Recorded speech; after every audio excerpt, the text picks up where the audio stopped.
A Studio. SCREAMTEST. I think I saw that playing at one of the drive-ins. I think so too. Yeah, we almost got kicked out of one of the drive-ins for not turning our lights off because my brother couldn't get his. He was like, I don't know how to turn it off. And then the parking attendant comes. He's like, Hey, can you turn your lights off?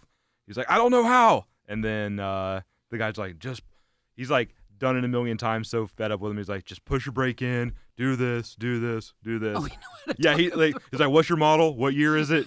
Oh my gosh, that's hysterical. He knew it. Hey, want to hear the most annoying sound in the world?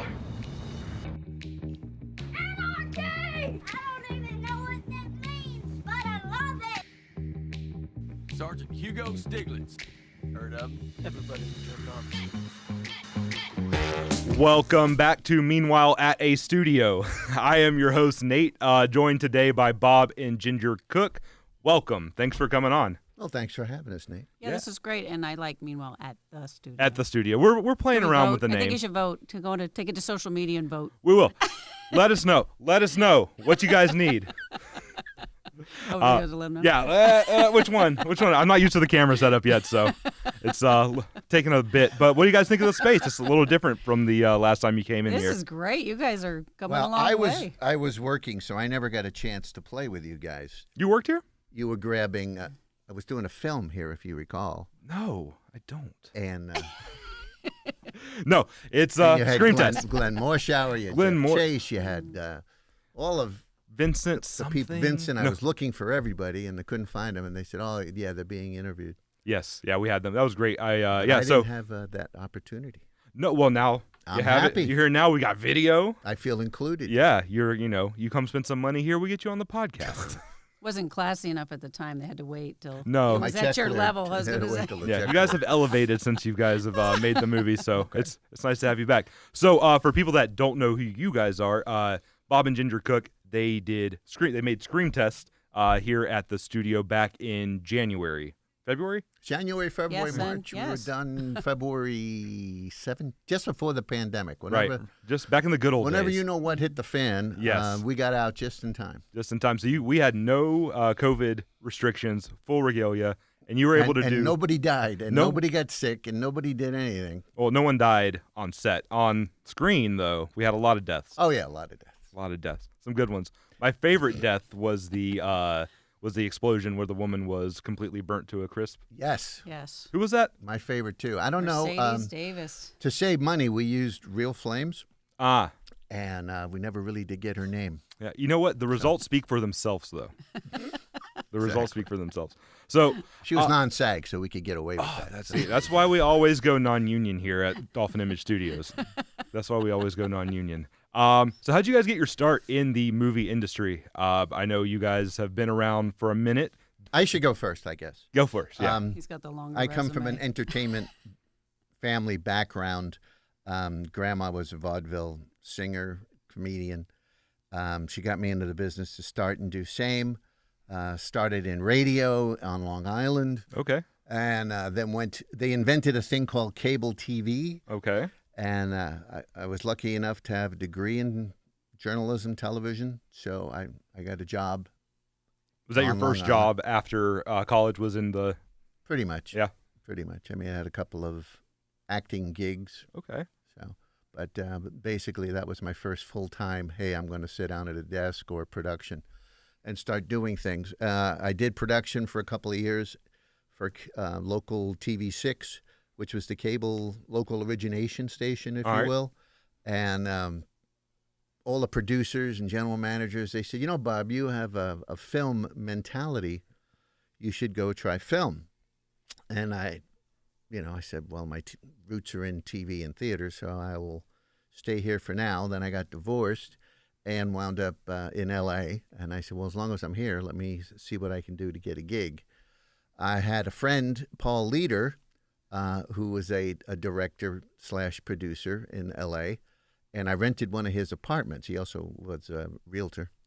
And we were friends, so I go watch the game, and his daughter is Mimi Leader of Deep Impact, Pay It Forward, Peacemaker fame. Okay. Currently the morning show. And she was moving on to go work for Baccio, and she was producing his films. And Paul said, how would you like to take Mimi's job and produce my films? And I said, sure. Never produced a film before, but I had produced other stuff. Did he know that? He didn't ask that. He was smart. But I had done a lot of stuff. When I say a lot of stuff, help out. Right. And you could tell the guys that help out that know their stuff and guys that help out that don't know their stuff. Anytime you ask for free labor or volunteers, We're familiar. Tell. Exactly. Yeah. So you know who's who. And my rule of thumb was I wanted to save him my salary. Okay. So I figured if I always did that, he could never come back and say, you're costing me money. Right. I was always saving him money.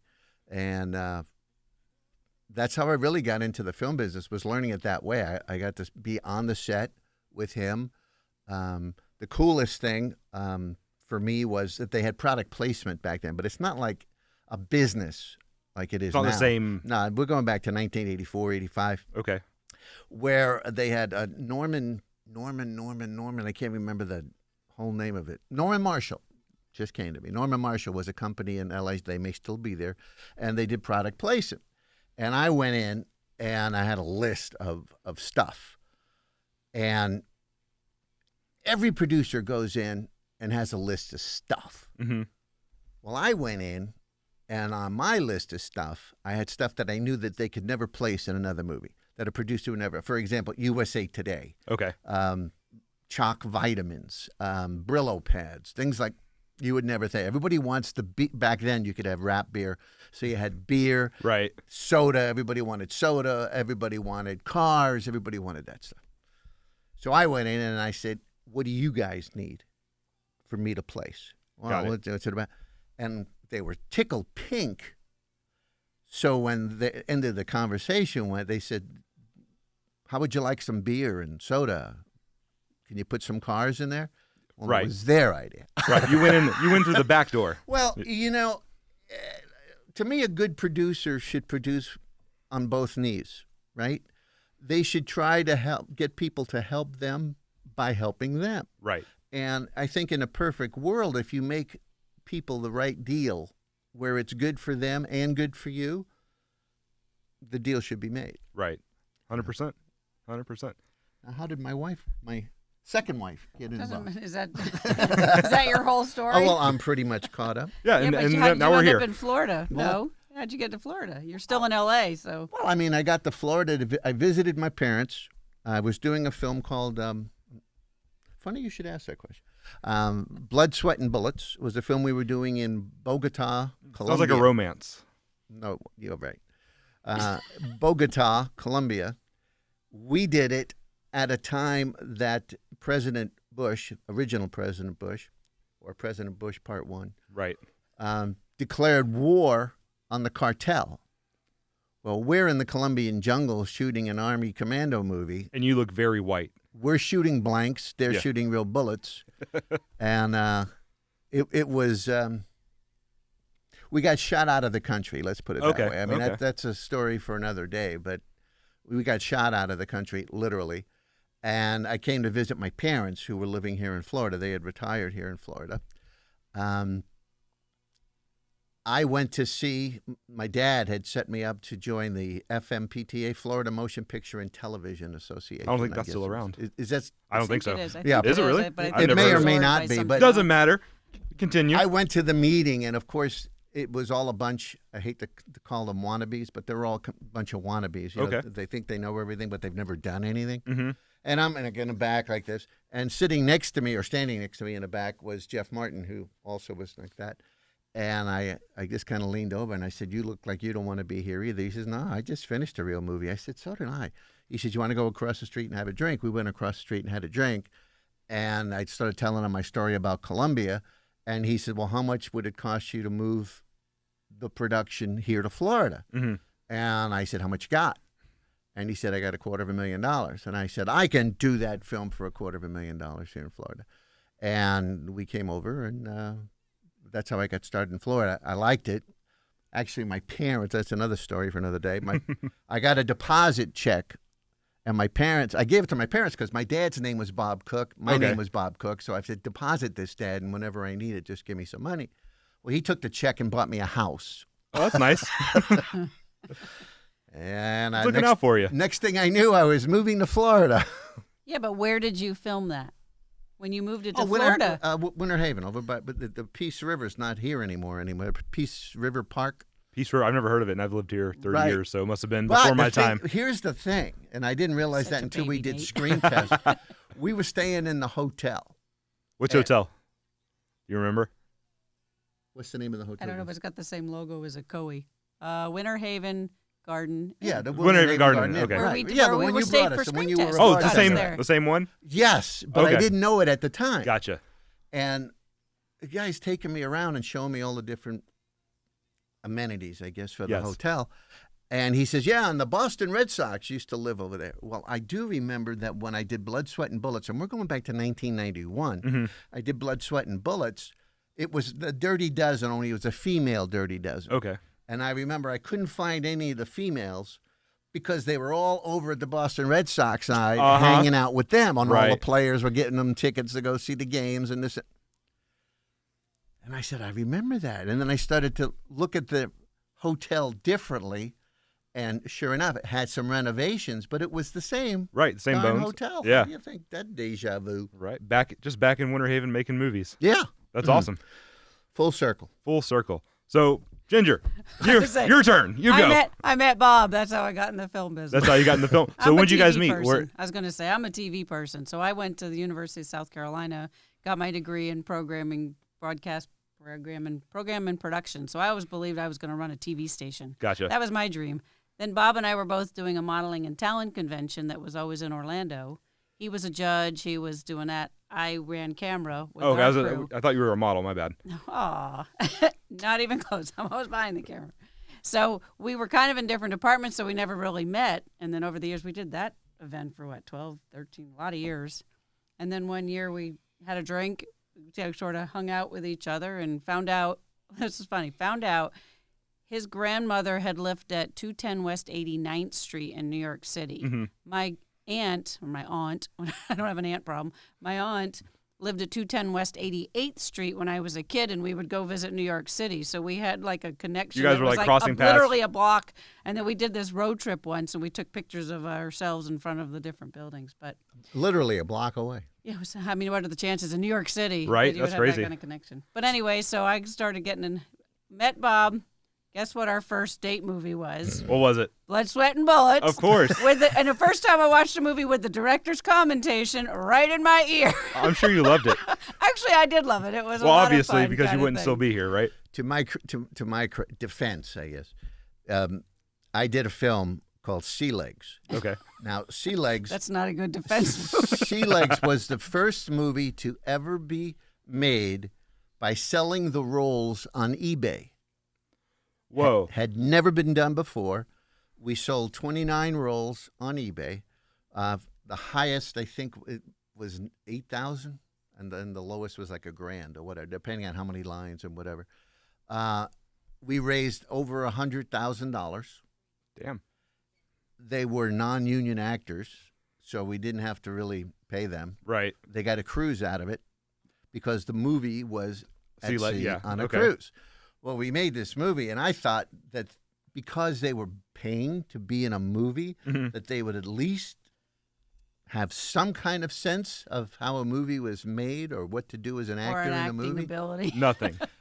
I'll give you one quick example. The girl, didn't get into her light because she missed the mark. Right. And I told her to move. Could you move your mark over just a little bit, please? She reached down and picked up the mark, the X, and put it where she was standing. Instead of And that was my 12 days of doing that. I was ready to jump ship, literally. And that was the movie. I mean, it was awful, but it got made. Right. My crew got paid. All right, and they were all happy. And they got on a cruise ship, and the cruise ship, they could eat whenever they wanted. That was one thing about craft service. right. There was craft service, and there were 3 meals a day. There was all that stuff, and a casino and everything like that at night. So my crew was tickled pink. And I'm a sure. night of steak and lobster. Oh, to yeah, top baby. it all off. Brother man, George Siplin, rest his soul. He was a terrific art director. Original Mickey Mouse Club. worked for me, and I did several films. And on this film, we had that night was the lobster. The lobster dinner. Yeah. Of course. And I'm coming down the aisle, and he waves the lobster like this and says, "Who'd think we'd be eating lobster on a Bob Cook film?" And it was the last time. Well, anyhow, this film was awful. I mean, it was awful. Ginger somehow got a hold of it. We said, do you have any movies that we can see? And you happened to That was have the just last one finished that that I one. had just finished it, so I So had me it. and a couple of the people I worked with had a few cocktails and sat and watched it. Oh man, was it like Pretty Mystery bad. Science Oh, Theater? Okay, now course. we've known Bob for years at this modeling and talent thing as film director Bob Cook. Never Right. seen any of his films. This one is the first one we see. So, of course, the next day, my first question is this the best film you've ever done?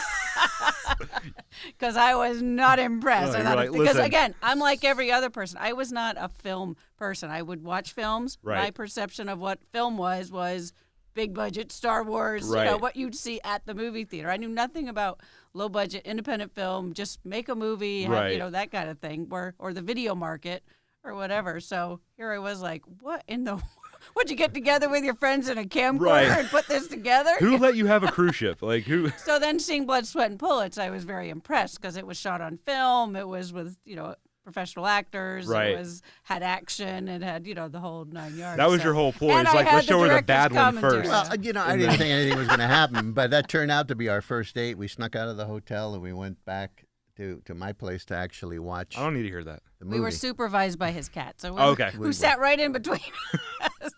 Good old Chaperoned. Yes, we were chaperoned was. by the cat. But then she got to see that. And So she said, anyway, okay. so after that whole thing, when we got married, it was, I'm never going to do another movie again. If I never do another movie again, that is fine. Then we did Storm of the Dead. So we did that out in Chuluota. I can never know how to- Chuliota. We did that one in 2005, I guess. All right. So And that one made it to Netflix before Awesome. before they were really doing the streaming. So it was DVD. So that was the it on DVD the Netflix. mail Yeah. outs. Yeah, so you had to Very mail cool. it out. In fact, it was so we just got it recently, just got it back, Mm. and the quality on it is, of course, 1920 by 1080 because we shot it on mini DV, so it wasn't even high enough quality enough to be put into the streaming realm. Right. So it was one of the few they still had that was still only available on DVD. That's awesome. So we did that one, and then again, if I never do another movie again, that's fine. Blah blah blah. Cue Injun, our second movie we did together. Oh, nice politically incorrect title, but it's a Western. Oh, I thought it was like Western. about like mechanics. I know. Well, they kept wanting to change the title to Scalped, so that one actually got distribution as well. That was 2000. When did we do that one? Now also done in Chuluota. Yeah. Went from being a Western with horses to a non-Western without horses, which was a fun story and low budget. So then again, after Did you guys that, run out I of will budget never for the do horses? No, well, yes and no.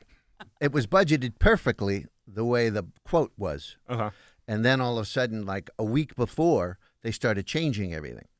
So the horses need this and the horses need that, and you can only have this and you can only have that, and you know. And Well, we also had SAG people. And so the hu- yeah, we had and SAG they, all of a people sudden they and- needed to go for training. They needed Yeah. to do this, which you have to pay them every time you bring them out for a read through. You bring them Right. out to do training. Anytime you have to bring them out beyond the film, you've got to pay them. So then, of course, the budget started going to the point where so it was either cut bait and take a loss, Right. or rewrite.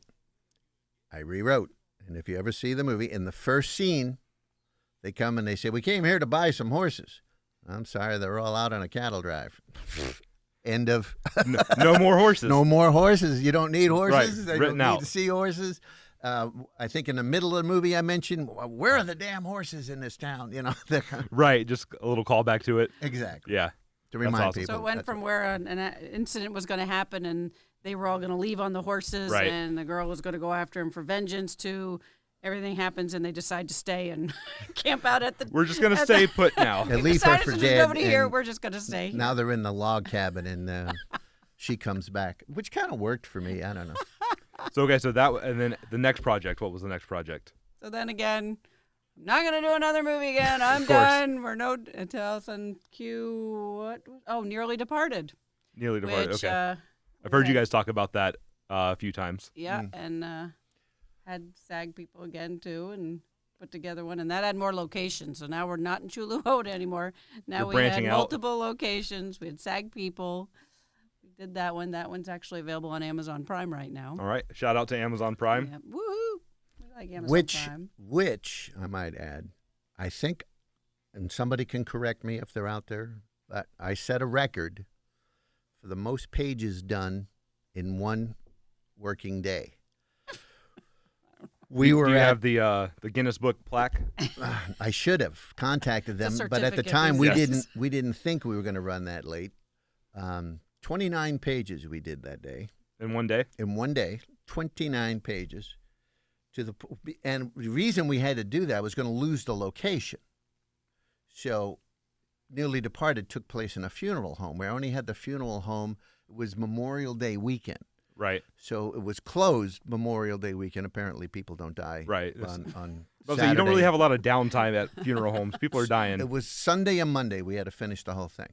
And, of course, Monday rolls around, and now it's like, uh-oh, we're running late. We had visual effects. We had we had a Bobby Carradine was walking around in a giant green suit. He looked like the Jolly Green Giant that attacked at Orlando because he wouldn't take the suit off when we went across the street to the diner to eat. He was just eating the suit? He looked like a giant Oh, avocado. I'd love to see pictures of that. And we had, kept covering him up so we didn't get any food on it. Right. But anyhow, that's another story. So when we came back, I said, we're never going to finish this film. I said, we're going to have to split up into two crews. Mm-hmm. So we broke up, and I had two DPs because I had two cameras. So I split up into two sections. I was able to go from, like, I'd finish one scene, and while they're relighting that scene, I would run over to the other scene to direct that scene. And the only one that got screwed, I think, that day was Connor Romero. Connor Romero, terrific actor, who was our star. But he's the only one that was in every scene. Oh, God. So he was working his ass off that day. Oh, absolutely. But the thing that we had to keep track of, which suit was he wearing? Because on one side, he's wearing days. one day. Oh, I got you. Right, the other right. side, he's wearing another day. Was there any continuity one he issues, had or did you keep it? We did catch one. Yeah. We did. But that wasn't because of that. That was something completely different. The end of it was we were supposed to be out of there by 10 o'clock. Well, it is now 11, and literally the bodies are backing up because they're bringing the bodies up. Into the morgue. Right. Right. And the gentleman who was gracious enough to allow us to rent the place, it's coming in, Bob, you got to get out of here. I got 4 bodies in the lobby. Right. Contract said, and I was like, it's okay, we're done with the lobby. Yeah, just you can leave them there. It's no big deal. Well, by the time we left, there was 6 bodies in the lobby. Who are all these and people dying? We finished about 12:30. What was the course of the weekend? Well, it was Memorial Day weekend. Too. Oh, okay, that makes Memorial sense. Day Fireworks, boating accident, yeah. Fireworks I and mean, idiots. car accidents, things like that. So, but we finished that, and that was pretty much a bulk of the movie itself was in the funeral home. Right. So did you finish early? Early? Did you finish the film early or not? No. Well, that wasn't our last day of shooting. That wasn't our last day of It's shooting. just we only had the 2 days that at location. that location. But to my credit, Tuesday was a day off. So the crews that worked 29 pages that day had the next day off. That's nice of you. I thought I planned it that way. I thought we'd run a little late, but I didn't think we'd run very late. We also didn't run to overtime. The next day overtime. Oh, and SAG people. and that was the same thing The with the turnaround. SAG people. We had overtime, and then there would have been turnaround, and so having them off was perfect for us. Save a little bit of money where you can, right?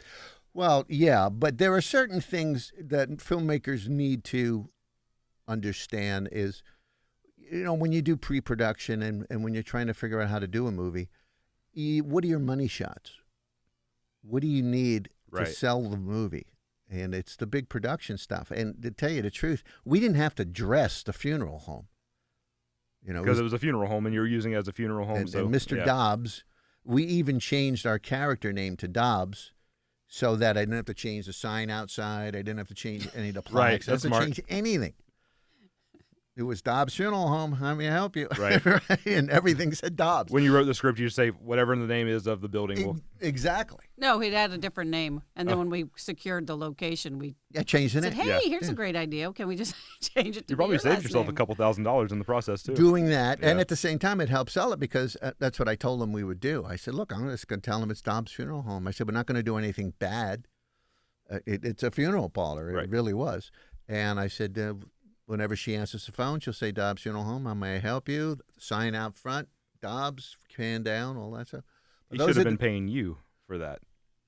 in a perfect world, I was happy to get a location I'm because sure, we had right. sent out to several funeral homes. He was the only one that responded. Mm. So, and it turns out he not only was a funeral director during day, but at night he was an Elvis impersonator. Nice. Did you incorporate that into the movie? We wanted to, He was out of town. but I he think, was then. out of town. I was going to have him singing "Amazing Grace" Uh-huh. during one of the funeral, Right. But as the Elvis impersonator? Exactly. That'd be awesome. exactly. That would be excellent. But couldn't do that. Didn't work out. But again, filmmakers have to be flexible. Of course. You know, what do you have? What can make your film better? Right. I mean, that's when you guys filmed SCREAMTEST here, you guys did a lot of rewriting based on the locations that you could get, in Winter Absolutely. Haven. You guys did, you rewrote it around the Winter Haven Garden Inn, Sure. and you made it fit with tied it all into the woods here was your woods for this resort. And I was very impressed the way you used what you had at your disposal to make it work. My DP, Francis Grumman, has always told me that water matches water, trees match trees. Well, I held him to that. Yeah, you did. Yeah, you did. I'm sorry. How did you? I get know, into but business? locations we have thanks to you though. You found Yeah, a lot you of the found some good locations stuff. for That's us. You the, found the Winter Haven Inn for us. Yeah, that's for one sure. of the benefits of being a townie here in Winter Haven for 30 years. I kind of know a couple people around town, and we hooked you up with what was the guys that did the boating, the Oh, the right. Boniface. Yes, they yes, were- and they were terrific. I mean, They that's what I were. mean. Every Even though she wanted to direct, who did? to her credit, his wife, his young wife. Oh, I don't know. I wasn't there. Oh, We had very few people that could fit on the boat that day. that's true. We broke up into two boats. One had the actors in it. Big mistake. Oh, stop. And our boat, and but she was so funny. She would say stuff like, "Don't you think it would be a better shot of this and that? Don't you think you should do that? Don't you think you should do that?" And then finally, I just said, I've already plotted all this out before we got in there to save time and money, right? She went, "Oh, okay, sorry." That makes a lot of sense. No, but she was the whole shebang. They were great, and it worked, And again, it added production value. Ginger was the one who talked me into using a drone. Right, I You guys remember got us that. them too. Yeah, shout out to Ricky and Joel at the company Something they work hat. for. It was something hat. Pot Hat Studios. Thank you. Pot Hat Studios. Yeah, Ricky and Joel. They have a production company too. I forget what it's called though. We'll put that in post. We'll put it in the link in the description. But they link in did. bio.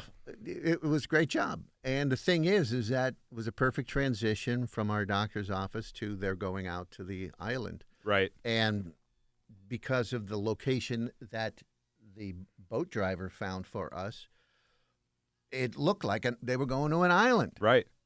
And it's, again, filmmakers need to understand it's not what they see or what they have. It's the illusion Right. that they can create for the audience to see.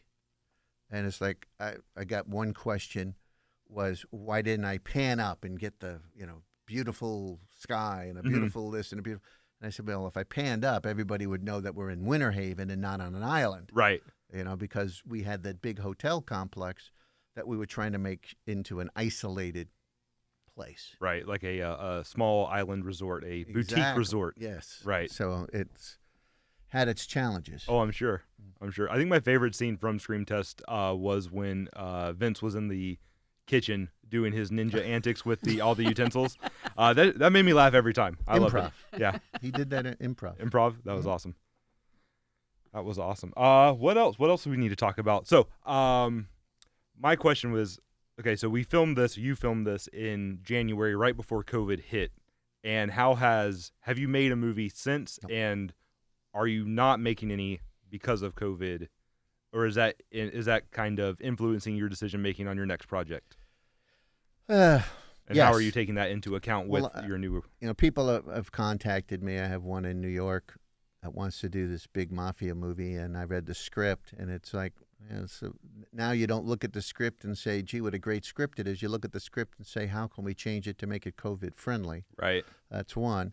Then I talked to my distributor who's trying to get SCREAMTEST out there, and he told me to come up with some kind of a COVID-friendly movie, which is what I'm trying to write now, which is basically one character Mm-hmm. isolated in her house, and all of the other characters that she speaks to, she either has a phone or an iPad in front of her, and Right. she's talking to them, or on a TV and things like that.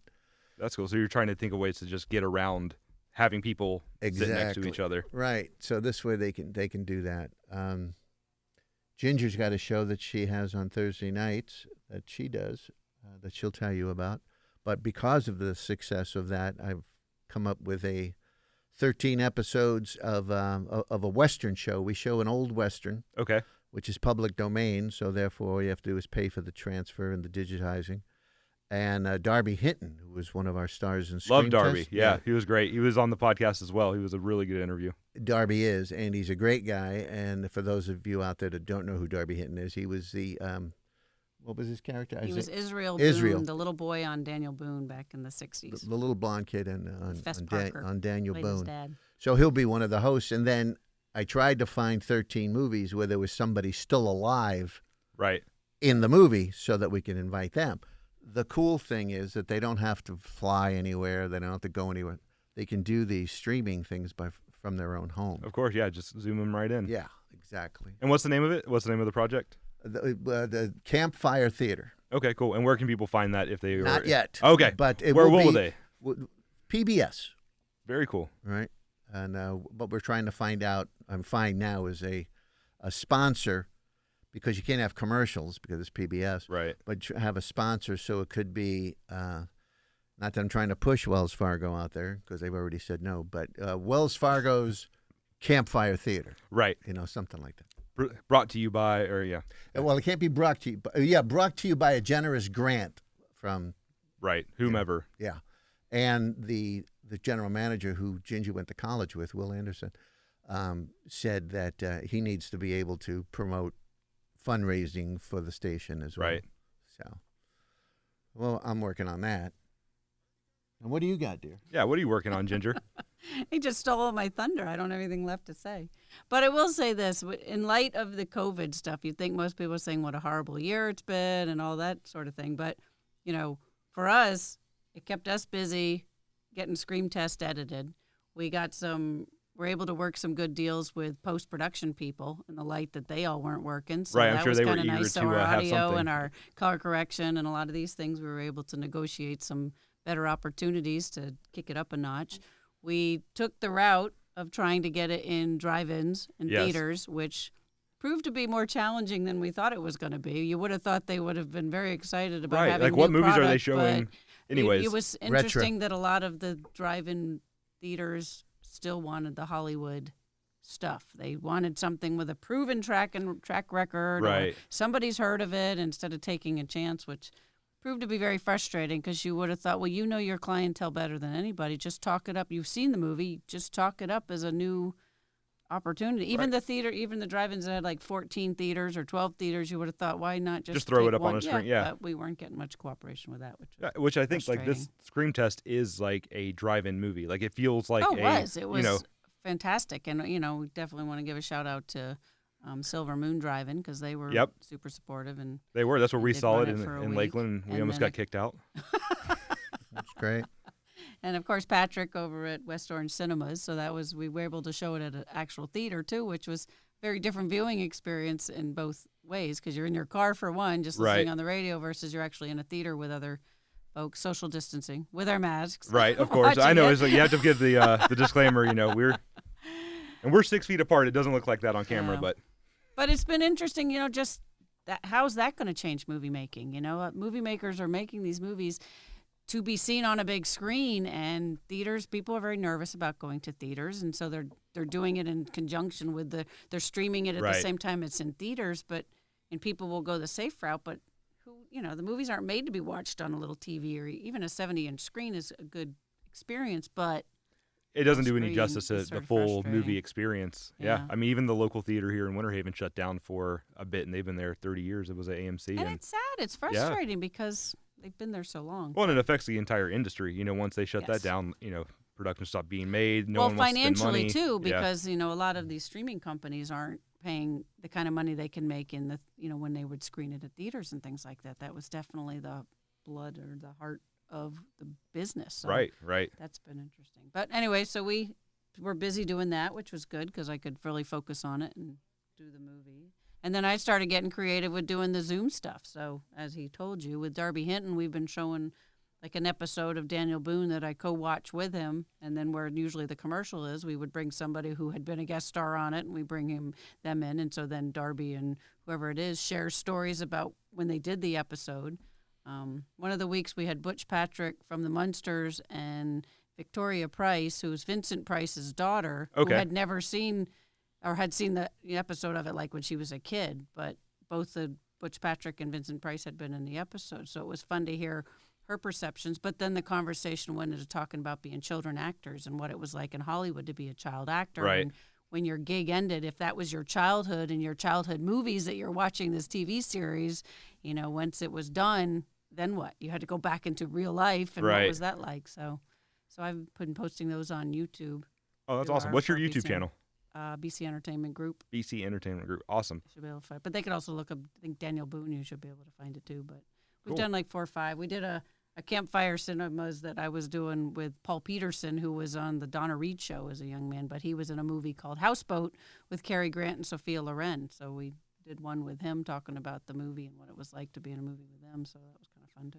Nice. But, and then next week I'm hosting a virtual online convention for my Bonanza, for some Bonanza fans. So that's a new world of taking conventions and making it happen and discovering things like Remo and Airmeet that are like virtual convention sites. Right. Where A lot you of people go are in doing and there's like actual tables, and then people can go into the table, and then you have like a Zoom you can meeting walk within a to meeting it, and you can bump into people. It's really interesting. Well, this one isn't that sophisticated. Airmeet is fairly new. I think they're out of India, but it's more tables, and then you go to a table, and then you can make it 5 people, 6 people, 8 people, and then the host can sort of visit with them too. And then when you decide to broadcast your webinar, it shuts all their cameras and mics down, and they just watch. And then you host whatever it is, but then you can pause it, and then the person that's doing the webinar can go visit. She's got some great footage too. Can you still buy tickets? Yes, if anybody, I don't know when this is going to air though. We'll probably air it. It'll probably be over, but just say it anyways. Who knows? I was going to say, well, because you could probably go back and watch some of this stuff, but it's the 10th, 11th, 12th, and 13th of December. It's going to be a bunch of people that were associated with Bonanza, talking about the TV series Bonanza, and a lot of fans. We're going to watch episodes and do viewing parties. That's awesome. awesome. And if you wanted tickets, just go to bonanzaconventiononline.com is the website. So. Very cool. Very cool. So you just got to get creative, I guess. To my creative wife here, who has done a fantastic job on this convention, but she ballyhoos it. I was an Ed Sullivan fan, which ran opposite Bonanza. So I really wasn't a Bonanza fan. I watched Ed Sullivan because I came from a variety family, so we watched it. When she got me interested in this Bonanza thing, she has fans / conventioneers from 3 or 4 different continents,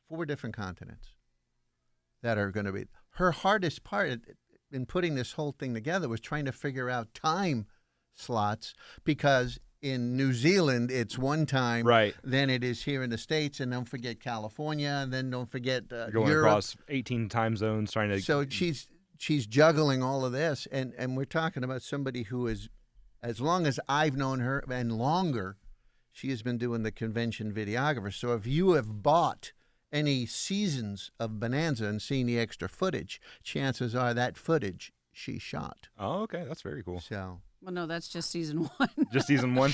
I interviewed David Dortort, who was the creator of the show, at his house. So Nice. And that ended up on the first season of the DVDs. She was so well liked that she was invited to Dave Dortort's 90th birthday. I see. You're modest. You're not telling us the real story. Exactly. Well, I think that's why she married me. Some people are like, "Who cares? I don't like Bonanza." But I mean, although they say Bonanza is playing somewhere in the country every minute of every day. Really, between it's Little got that House much on the syndicate. Prairie and Bonanza. Yes. The sun never sets on the Pond of River. Because people are fascinated with the Old West, especially in Europe, especially in other countries. They just love the whole, I guess, pioneer spirit. In the world of the Old West, where the white hats were the white hats, the black, bad guys were bad guys, good guys were good guys. Cut and dry. Nobody cared if you killed them, because they always would give them a chance and try to redeem themselves, but they'd still somehow get up and still Well, take a successful show of nowadays, such as Blue Bloods, Yep. and you got the sons, and then you have their family dinner every episode. Right. Yeah. They check in at the end of the episode or And sometime during it. It's They're all wholesome. Yeah, I get it. There's violence and all that, but that's because of the times. But at the same time, take their detective hats off and put cowboy hats on. there. Right. It's the same show. It's the same. Kind of idea, Right. but it's a family kind of movie, and I think that's what television is missing. I think it's missing that kind of something that the family can sit around a television set and watch, but families just don't do that anymore. No, I'm trying to think of what's the family? Was it Modern Family? Probably one of the last ones that I saw that I could watch with like my parents and younger family members and be like, oh, okay, it's it's a little edgy, but it's good enough for everyone. I watched that. I agree. That's a good that one. ended too. And that lasts, 12 seasons? Yeah. Yeah, it's crazy. Mean, people are making it known what they want to Well- see. But then we watch Yellowstone, and Yellowstone's getting ready to finish in their 4th season with Kevin Costner. And that was, I think I was kind of hoping it was going to be a modern-day Bonanza, but it's pretty violent. It's pretty I'll out be there, completely but, honest with you guys. Secret time. It took me about 2 minutes of you guys talking about Bonanza to know that it was the show and for it to click because I haven't heard of that show in so long. The Well, show at least you've heard of it ever. Yeah, and I was like, wait, I thought you were doing a convention bonanza, like. Well, it is. It is a bonanza. I know. I was a little. I was so like, come on wait. now. I know. My wheels are turning. I'm like bonanza. He's thinking- Oh, yes. I know. I see. I needed to play the theme song. Bum ba da bum ba da ba da ba da bum bonanza. Yes. Ever heard the theme song? I've heard people use the melody References. to say you other heard him talk things. about Haas. You heard him Yes. talk about Lauren Green. You heard talk of Little Joe was from Bonanza. Michael Landon.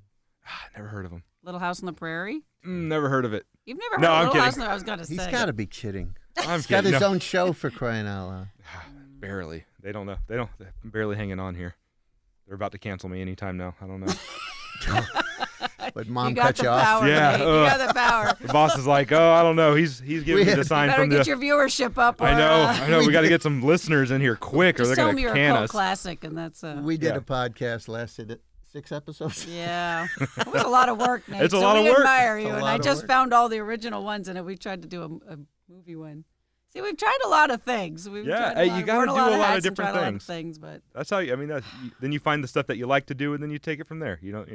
Not everything is long term. So we've done, 3 different iterations of this podcast. I think now it started with me and the boys, and now it's just kind of dialed down into more of a interview based. yeah, but this has been on for almost a year now, right? Yeah, I was yeah. gonna say because it Just was about already off and you'd on. already done it. Well, we when took we we met took you a in COVID February. break. We just kind of shut it we down. didn't, but- So yeah, exactly. Well, we were laughing because we've been starting, now the TV shows are starting to come back on the air, and I know this is more film we should be talking about, but it's been fascinating. We watch a lot of the medical shows, Right. and it's been fascinating because some of them are making a huge deal at the beginning of it about, the testing, and they're getting their temperature, and they Right. get sprayed down, and the whole 9 yards, and then they end up in the emergency room, and nobody's wearing a mask, and here comes somebody from the outside that they roll in, and nobody's wearing a mask, and that person's not wearing a mask, and it's like, okay, make up your mind. Are you going to be COVID in a COVID world or a non-COVID Right, world? right. Because this blending looks really weird because it just looks like you're completely irresponsible after you've done all this testing. Because Right. then we watched another one. Grey's Anatomy we watched.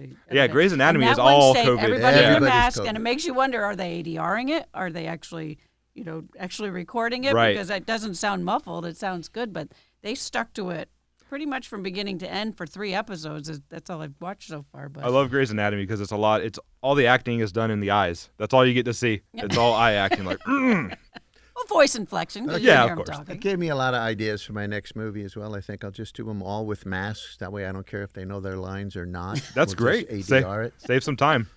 Just stand here and look sad.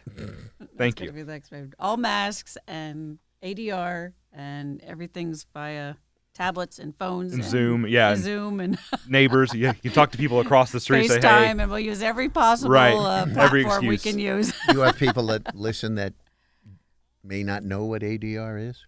I don't know if we have people that listen, honestly. So That's not a good thing to tell your Again, people you're why am I interviewing. not zooming You this say in? that in All your right. break room. No. Yes, I think most of the people that listen to this would know what ADR is, but why don't you go ahead and explain for the uninformed? Well, I don't know. I was hoping that you would tell me. Some dialogue replacement. Yeah. Automated. Recording.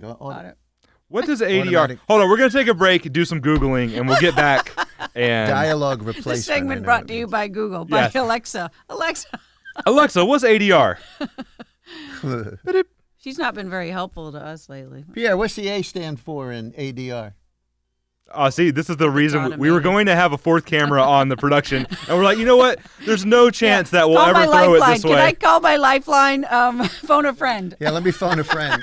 Pierre, what's A and ADR? Is it audio or just automatic? I think it's audio. Audio dialogue replacement. Replacement. Perfect. Nailed That's what I it. thought. All right, we think. I'm sure Great. somebody will. We're let all us know. professionals. Anyhow, So- I know you're replacing the dialogue. Right. So if they're wearing masks, What? Automated dialogue replacement. Girl gets it right. Yes. Woo! The 10 one points. who's not been in the film business as long All right. as the old guy. Right.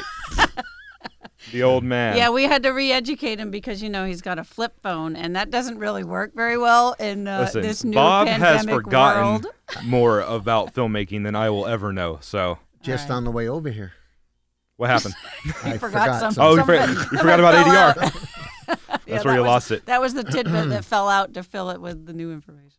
No, So, but so COVID. To your COVID yeah. question, so one of the other things that we've been doing is obviously Bob has been writing scripts. So he wrote 2 different scripts. One was called COVID 2021, but of course had a big crew. It was about it taking, COVID hitting, but not quite getting to this town yet. Right. And zombies. And doctor, people yes, died, I read and a that script. doctor. Very Okay, good. So big one was going to shoot it here and the whole thing. Then COVID didn't quite get over as quickly as we needed it to get over. So Right. then cue, we're sitting in the house, we're getting paranoid. It's just the 2 of us. Cue Bob to write a second one with a couple of characters at home. Monsters crashes, and there you go. So In fewer March. people, one location. So you're gonna shoot that in March? No. In March. Oh, in While March. she Got was you. editing. Venus. Excuse me. We'll cut that out. It's We fine. need a water boy. Yeah, low budget. They don't even have water. I for know. The, Well, that's because of the salad. COVID. Could you talk Because of the another COVID, we hour? can't have Yeah. water. It's okay, Bob. You've talked enough. I'll We would have had take a over pitcher from of here. water here, maybe some snick snacks or something. Snick snacks. They don't have to be need- individually And now, see, packaged. we're more of a bowl candy folk. Just some loose stick mints your or hand in, something. yeah, Yeah, yeah. You're so not allowed to. Not COVID friendly. I know. Not COVID friendly. Can't do it. I'm gonna have individually wrapped M&Ms for you Have to, guys and next one time. person handing them out. So anyhow, it was a beautiful full moon. Ginger calls me out to see this beautiful full moon. Beautiful shot, full moon through the trees, the whole bit. And I look off to the right and I go, what's that? And Ginger says, it's a plane. And I said, if it's a plane, it would be moving. It's not moving. Well, then it's a helicopter. It's not a helicopter. Well, then what is it, says you? I don't know. That's why I could asked you say it first. Just like that too. Anyhow, next day I asked my neighbor who happens to train pilots for one of the local airlines, and he said, it could be Mars. I said, no, it had more of a greenish tint than a reddish tint. And, He can have it. Then. and he said, so we can split one. Oh. We have 2 straws.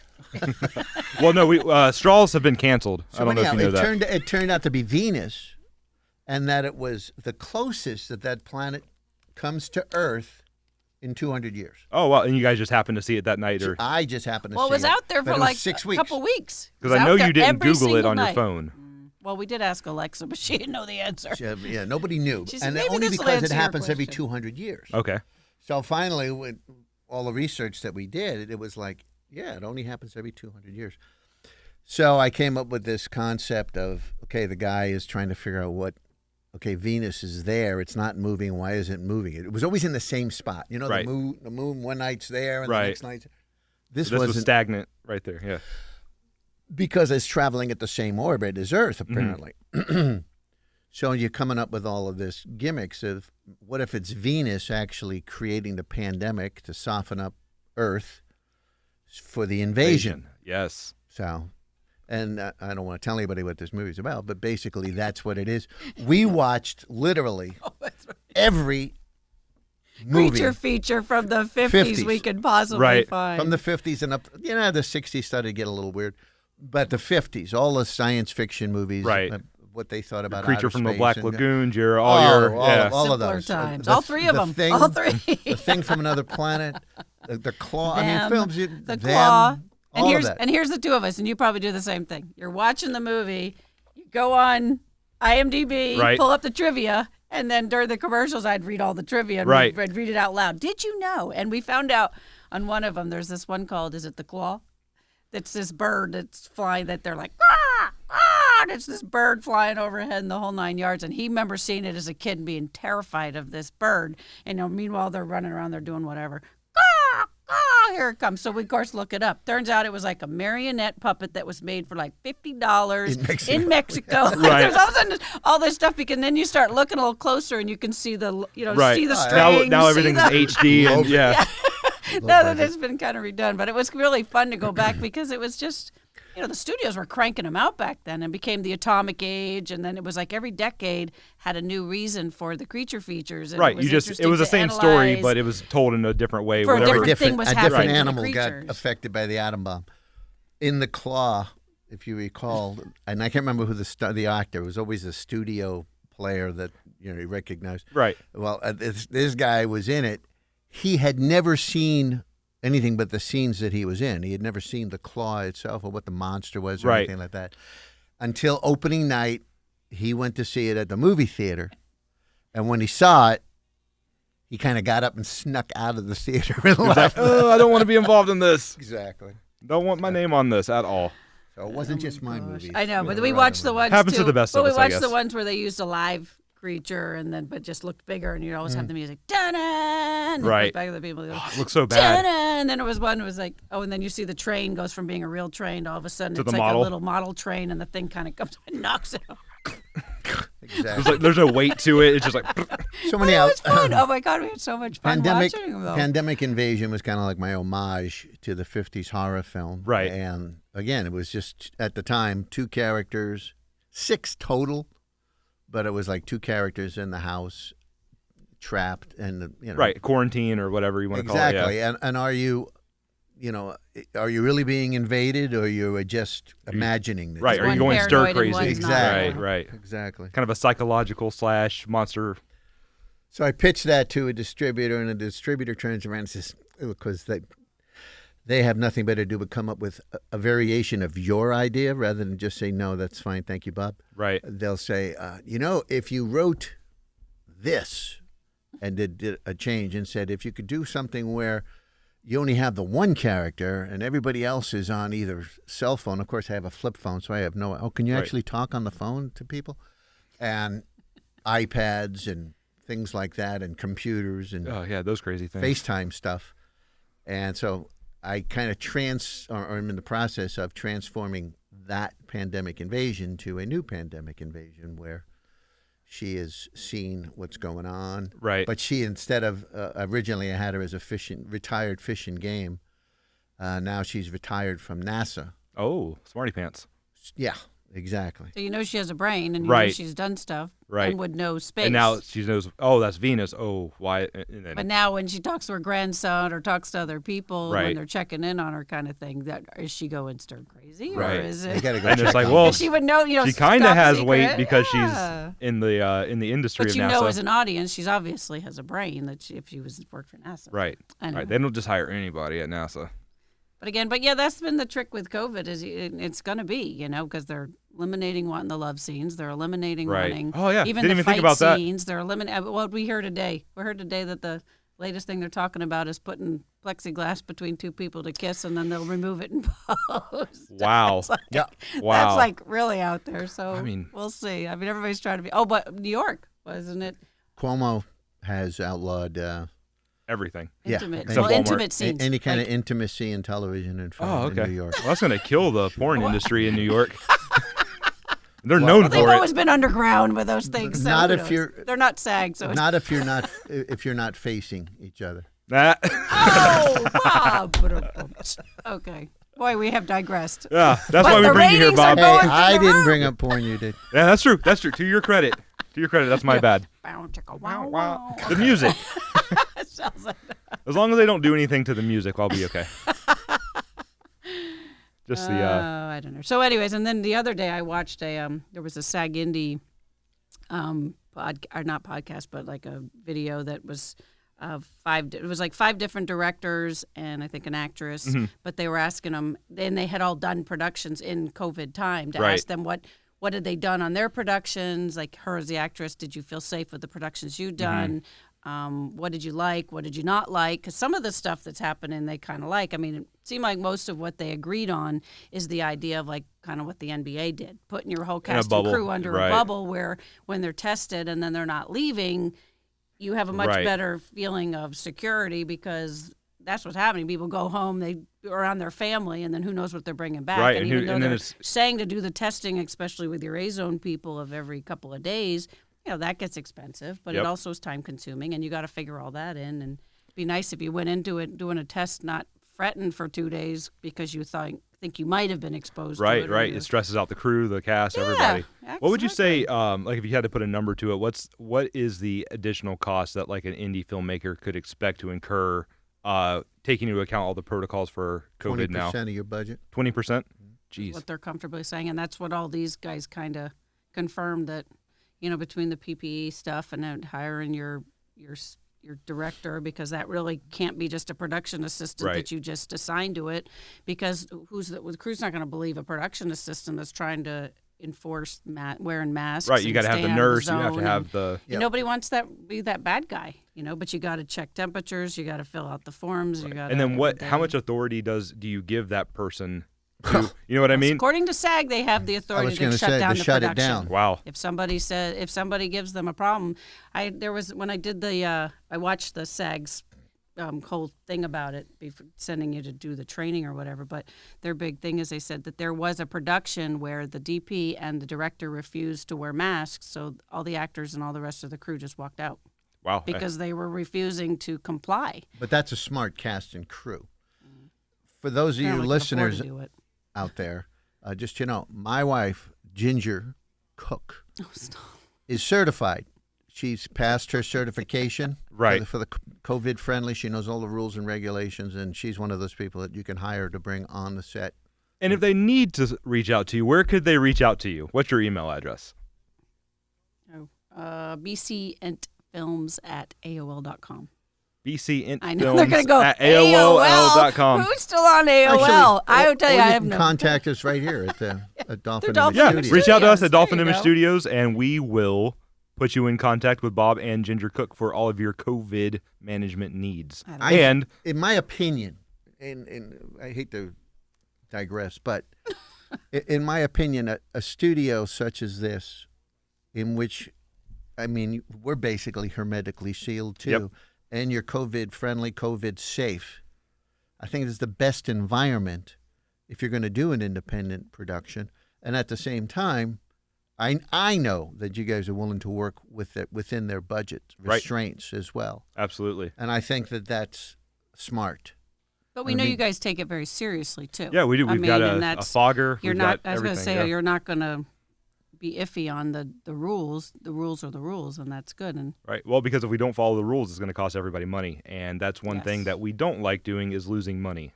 Well, or being the cause not of it. losing money is good, but I'm at that age where I don't want to get sick. No, that too. And I think that it's very important to comply. Are some of it overkill? It may be. Sure. You're right. It may or may not be, though. You don't know. Exactly, and I don't want to find out the hard way. Right. So bring on somebody that knows what they're doing, and that way you don't have to worry about it. I would allocate 20%. Now, 20% is tops, and when I say tops, you're doing a low-budget feature film. Let's say SCREAMTEST. We did SCREAMTEST. If somebody got sick, well, there's only so much that you can shoot around. Right. Because now it's not only that person that's sick, but who did she have or he have in the last scene, and are they sick? Right. And who did they talk to when we were on lunch break? Exactly, and what member of the crew. Right. So you got to shut down for a few days, and that's where those costs come in. Right. See? It's not just the 20%. That's part of it. It's not just the cost of compliance. It's the cost of what could happen if things call go it awry. if you're budgeting, call it a COVID contingency. That's a good one. I like the way you put that, the contingency plan. Right? And if you don't need it or you didn't use it, well, great. That's money you have for post. Right. And say if do you think you could have still done SCREAMTEST now with all the restrictions and everything? How would you have, would it have changed? Would you have Yes. had to do a rewrite? Would you have? No. And I'll tell you why. There were two things. Everybody was following the NBA, right? And how they hermetically sealed the NBA into Disney. Right, the wide world of sports, yeah. And they went from the hotel to the games, and that was it. and yeah. then back. We, if you recall, we stayed at the hotel. Right. And shot at the hotel. And the Yeah. only time we were really at risk was when they went across the street and go to the restaurant or went to the Mexican restaurant. Yep. Or they To went. Manny's, yeah. Now, if I brought all that stuff in, Right. they would have food served to them. I could have hermetically sealed them, and yeah, we could have shot it Right. that way. Of course, like, that would require all of their cooperation as Well, of well, course. which means that there's might have been certain people that would have gotten fired, and Well, they we may have definitely- been rewriting. Right. So you never know, and They're that's all- the thing, they- because the actors are the ones that ultimately have to be the Right, 'cause- complainers. And they're And that's the assuming thing, some and of they're the leaving it in the SAG is leaving it in the hands of the actors to, if they're not comfortable in the scenario, to let SAG know, to let the COVID safety officer know. Right. And again, if the production's not going to cooperate, that's where all your problems start coming in. But again, you could have these rogue actors too that say, "Oh, that's okay," because they're used to some, especially in low budget, they're used to Right. sort of bending the rules Yeah, a little bit. of And course. I won't tell anybody, and I'm used to this, and because they right, just want right. to work. Yeah, you're And just I trying to get get it, the I project get it. done. The environment that we had set up, I thought was perfect for us. I didn't have to go chasing down actors. I knew what hotel rooms they were in at the hotel that we were shooting at. Right. So it was real easy to say, why don't you go in your room, we'll go get you when we're ready. That would be the same instance if we were under COVID, Right. except yeah. I'd be wearing a mask when I'm talking to them. Right. The crew, all the ones in Zone A all have to wear masks, and the actors are still cool, and you have to test them. So I believe, yes, I wouldn't have had to make many changes. I would have had to make some adaptations, if you will. Sure. But I think we still could have shot it there, and probably the same amount of time, hopefully. Nobody got sick, Right. and that's that. That's that. And probably like the day that we shot Glenn and we shot all that here at the Here at the studio, we studio, probably would have, had fewer people Yeah. Of course, yeah. in there watching. there Like, was- we had a lot of scenarios. we had the where, like, guys from the people watching. podcast. When we We had did, some- lunch and stuff, obviously that had to have different restrictions. You'd have to have shifted as far as when a couple people different were having accommodations, it. but Right, nothing well, too catering- crazy. I mean, we were catering already aside, doing yeah. the craft services that everything was individually packed just Right. because that's easier, but you can't just leave it out and let everybody make it a free-for-all. Right. You have to have Right. that one person that What do you hands want? everything And out. go So get you it. just, I think the Yeah. coffee is where it would bother me the most because you can't have the nice, Right, urn of coffee.